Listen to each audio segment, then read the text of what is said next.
Assalamualaikum warahmatullahi wabarakatuh. Halo anak-anak, selamat pagi. Perkenalkan, nama Ibu Olivia Agustia Putri. Bagaimana kabar kalian hari ini? Semoga kalian sehat selalu dan selalu dalam lindungan Allah Subhanahu wa Ta'ala. Sebelum kita belajar pada hari ini, persiapkan alat tulis kalian terlebih dahulu ya. Dan kita awali pembelajaran kita pada hari ini dengan berdoa menurut keyakinan masing-masing. Berdoa dimulai. Berdoa selesai. Pada pertemuan kali ini, kita akan belajar tentang tema 7, perkembangan teknologi, subtema 4, perkembangan teknologi transportasi dengan mata pelajaran Bahasa Indonesia, PKN dan PJOK. Tujuan pembelajaran kita pada hari ini yaitu yang pertama, siswa dapat menuliskan ide pokok dari teks perkembangan teknologi transportasi di lingkungan sekitar. Yang kedua, siswa dapat menggunakan kata terkait tentang perkembangan teknologi transportasi dengan tepat. Yang ketiga, siswa dapat mengidentifikasi bentuk-bentuk keberagaman karakteristik individu dalam kehidupan sehari-hari di lingkungan sekitar. Dan yang keempat, siswa dapat menjelaskan cara menjaga keselamatan orang lain dalam aktivitas air. Nah, sebelumnya apakah kalian tahu apa itu arti dari transportasi? Transportasi adalah perpindahan manusia atau barang dari satu tempat ke tempat yang lainnya menggunakan sebuah kendaraan yang digerakkan oleh manusia atau mesin. Transportasi terbagi menjadi 3 jenis. Yang pertama yaitu transportasi darat. Transportasi darat contohnya yaitu sepeda, motor, dan mobil. Yang kedua yaitu transportasi air. Contohnya yaitu seperti kapal dan perahu.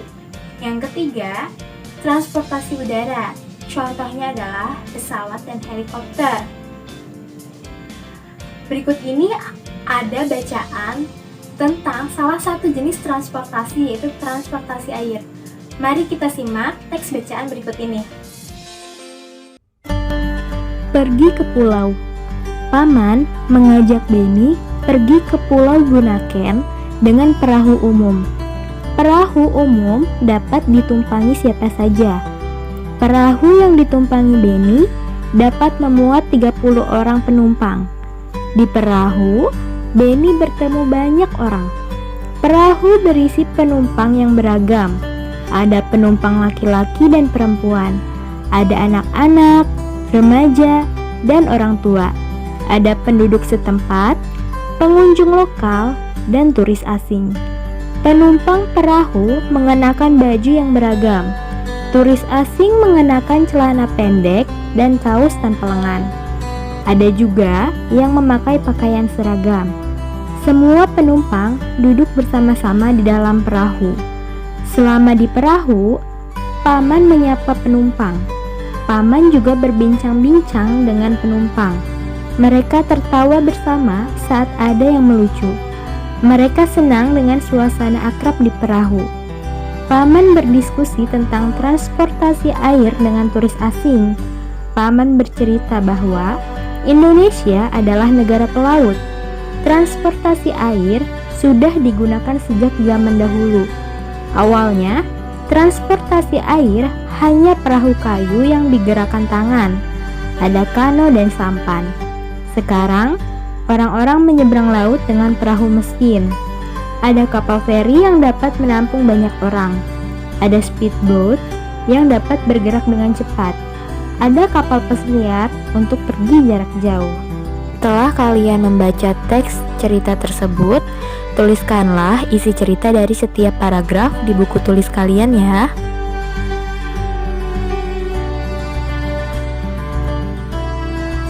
Setelah itu, coba kalian amati kembali teks bacaan tersebut, lalu tulislah keberagaman penumpang perahu di bawah ini sesuai dengan teks tersebut.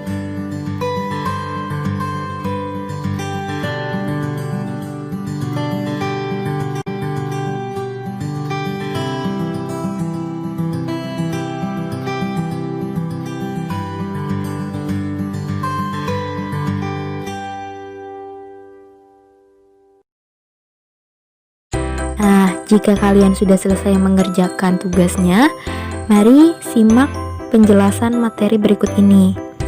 Alat transportasi.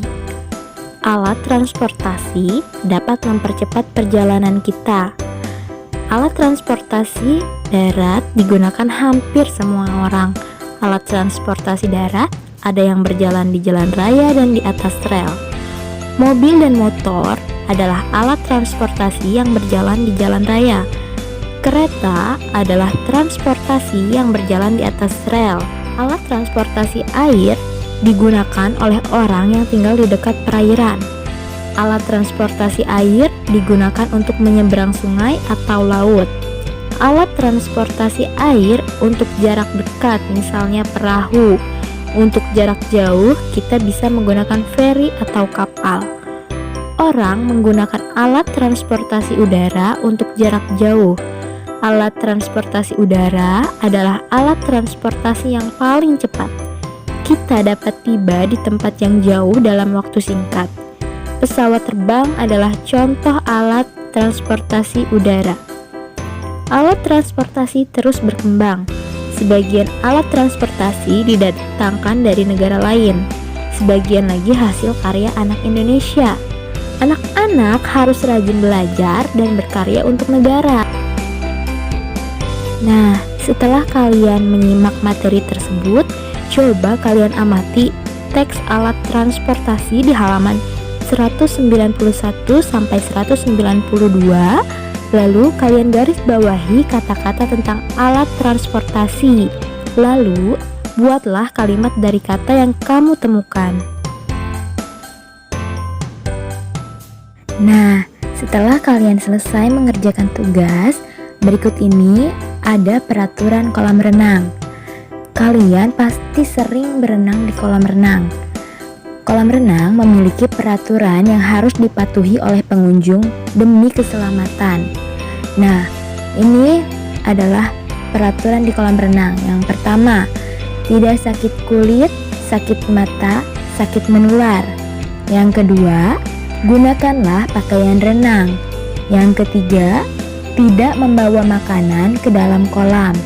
Yang keempat, tidak membawa binatang peliharaan. Yang kelima, membilas anggota tubuh sebelum berenang. Yang keenam, tidak meludah dan buang air kecil di dalam kolam. Yang ketujuh, tidak memakai alas kaki ke dalam area kolam. Yang kedelapan, tidak berlarian di tepi kolam. Yang kesembilan, tidak melompat ke dalam kolam. Dan yang ke-10, tidak bermain-main di dalam kolam. Berikut itu adalah peraturan-peraturan di kolam renang. Setelah kalian menyimak peraturan di kolam renang, ambillah satu peraturan kolam renang, lalu jelaskan mengapa ada peraturan itu dan bagaimana jika kita melanggarnya. Kita sudah sampai di akhir materi. Mari kita simpulkan pembelajaran pada hari ini. Jadi, kesimpulan pembelajaran pada hari ini yaitu transportasi terbagi menjadi 3 jenis, yaitu transportasi darat, contohnya mobil, transportasi air, contohnya kapal, dan transportasi udara, contohnya pesawat. Transportasi terus berkembang dari zaman dulu hingga sekarang. Ketika kita menaiki kendaraan, pasti banyak keberagaman penumpang di dalam kendaraan. Kita harus saling menghormati dan menghargai. Jika kita pergi ke kolam renang, ada peraturan yang harus dipatuhi demi keselamatan. Pembelajaran kita pada pertemuan kali ini telah selesai. Jangan lupa untuk selalu mencuci tangan, memakai masker, dan menjaga jarak. Sekian dari Ibu. Wassalamualaikum warahmatullahi wabarakatuh.